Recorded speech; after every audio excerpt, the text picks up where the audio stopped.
Our friends over at Radio Silence are back with Abigail, a brand new vampire thriller. Let's talk a little bit about it.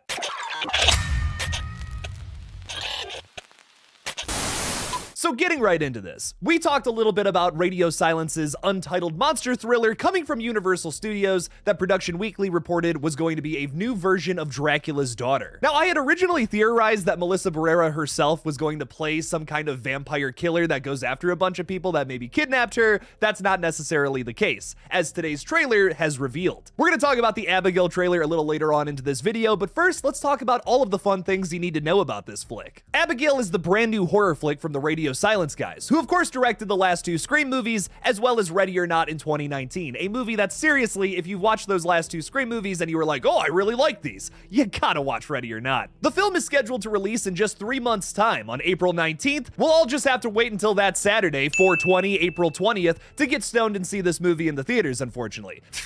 What a shame. The film was written by one of the writers of the last two Scream movies, Guy Busick, who also helmed the script for Ready or Not. It also comes from Stephen Shields, who wrote a very underrated film called The Hole in the Ground. I highly recommend this one as well if you have not seen it. It's a very gross little story that I very much so enjoyed. Starring in this new vampire thriller is Melissa Barrera from the Scream franchise and In the Heights, Dan Stevens from Gaslit and the new voice of Corvo over on Solar Opposites, Catherine Newton from Freaky and Paranormal Activity 4, Kevin Durand from Resident Evil Retribution and X-Men Origins Wolverine, William Catlett from Black Lightning and True Story, and Angus Cloud from Euphoria. Rest in peace, dude. The film also stars Giancarlo Esposito, one of my favorite actors working right now. The guy is incredible in The Mandalorian, Breaking Bad, Better Call Saul, the list goes on. The dude is making a huge foray into horror recently because he's also going to be starring in the upcoming Maxine, which is rumored to release this year. Hopefully around the same time as this movie too. And our titular antagonist Abigail is played by Alicia Weir. There's some interesting marketing happening with Abigail that is very reminiscent of Megan from 2023. There are some shots in this trailer where our characters are doing some bizarre dance moves, and Abigail herself is a ballerina, so it makes sense that she would be, well,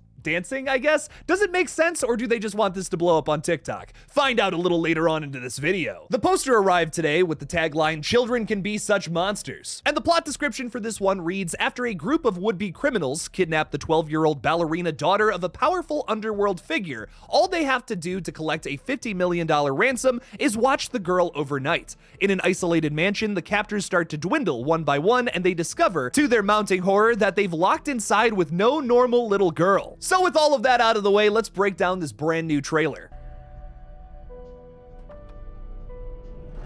Okay, so some immediate things that come to mind just watching the first like 5 seconds of this trailer. This girl is rich AF. I feel like there's going to be this big mystery element to this movie considering who the parents are of this child. If they have the money for a $50 million ransom, they clearly have some kind of power and money. Maybe it actually is Dracula. It would make sense why they're calling this movie Abigail and not Dracula's daughter, because maybe that's some kind of big twist in this movie, but we'll just have to find out where they actually end up taking it.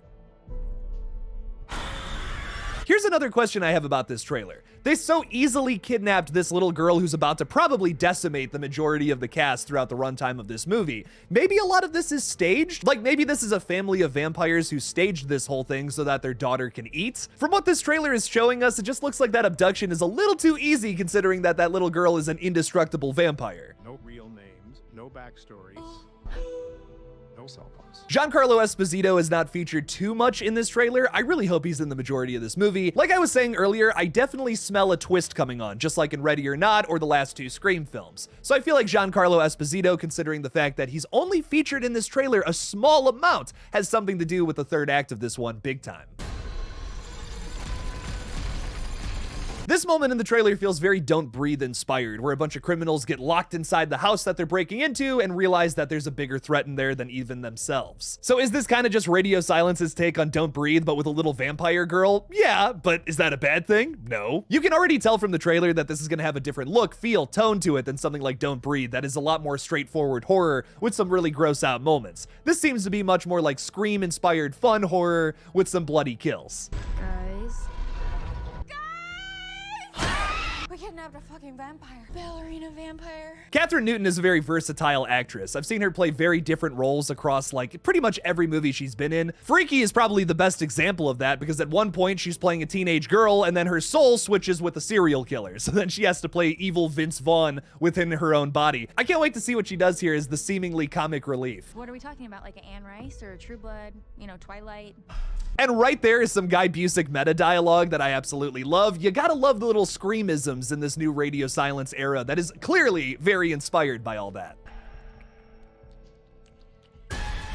All right, with this sequence right here, I am dead sold on the fact that they're feeding this little girl. That's what this whole thing is. It's been a ruse. I'm telling y'all, a twist is coming. Why else would this vat of dead bodies floating around in a bunch of goo or maybe blood and piss and liquefied shit? I don't know. Why else would that be here? This rich family is totally feeding their daughter. I'm sold on it. The other thing I want to say about this sequence is it's very reminiscent of Ready or Not, which features a similar sequence. Maybe this character dragging herself out of all these dead bodies is going to climb up a ladder with a nail at the top of it where her hand is going to go through. Huh. I think it's kind of weird that they're doing a Megan thing here by having some of our characters who are vampified.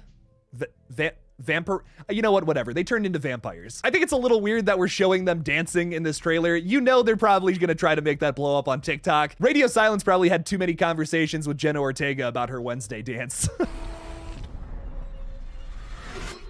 This last shot of the little girl vampire just wiping away the bullet wound is awesome. This is a movie where our characters here are very self-aware. They know what vampires are, just like Scream did with slashers back in 1996. So I think it would be really cool if we subvert expectations and not have the vampire rules apply to this character. Like maybe this daughter character is indestructible. We saw that sequence earlier where our characters had the wooden stakes in their hands. What if they try to like hit her in the chest or something and then like just doesn't kill her? Like it immediately heals back. I could see like a very fun middle portion of this movie just going through all the different ways to kill a vampire and nothing works. Like maybe they find some garlic in that kitchen we saw in the trailer and they're like rubbing it against her and someone gets their arm ripped off. The movie Return of the Living Dead is coming to mind, where it's sort of a parody of the George Romero zombie movies, but at the same time the rules are entirely different for zombies. You have these characters who are like, oh yeah, I've seen those movies 1,000 times. But then when the zombies actually attack, the rules are completely different from what was established in the movies. Like they chop off zombies' heads and they're still talking and running around eating people. It's a great evolution of the Romero movies, where the thing that was scary about those flicks is that the dead come back to life to eat you. But now we're taking that a step further. Not only have the dead come back to life to try to kill you, you can't kill them conventionally. It wasn't until the sequel that we found out actually how to kill Return of the Living Dead zombies, which I think is really fun. Maybe Radio Silence has done something like that, but with vampires here in Abigail.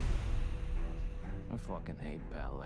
I absolutely loved this trailer though. It looks like it's going to be much more so in the vein of Ready or Not from 2019 from Radio Silence, where it's going to be very fun, bloody, and full of twists and turns. I'm highly anticipating Abigail. I don't think Radio Silence has missed yet. I really do enjoy all of their movies. What did you guys think about the Abigail trailer though, and are you excited for the new outing from Radio Silence? Leave me something about it in the comments below. Thank you all so much for watching this brand new update video. Don't forget to like this video and subscribe for more horror movie content in the future. Please consider supporting me on Patreon by clicking on the link in the description below, and as always, don't forget to kill it out there, y'all.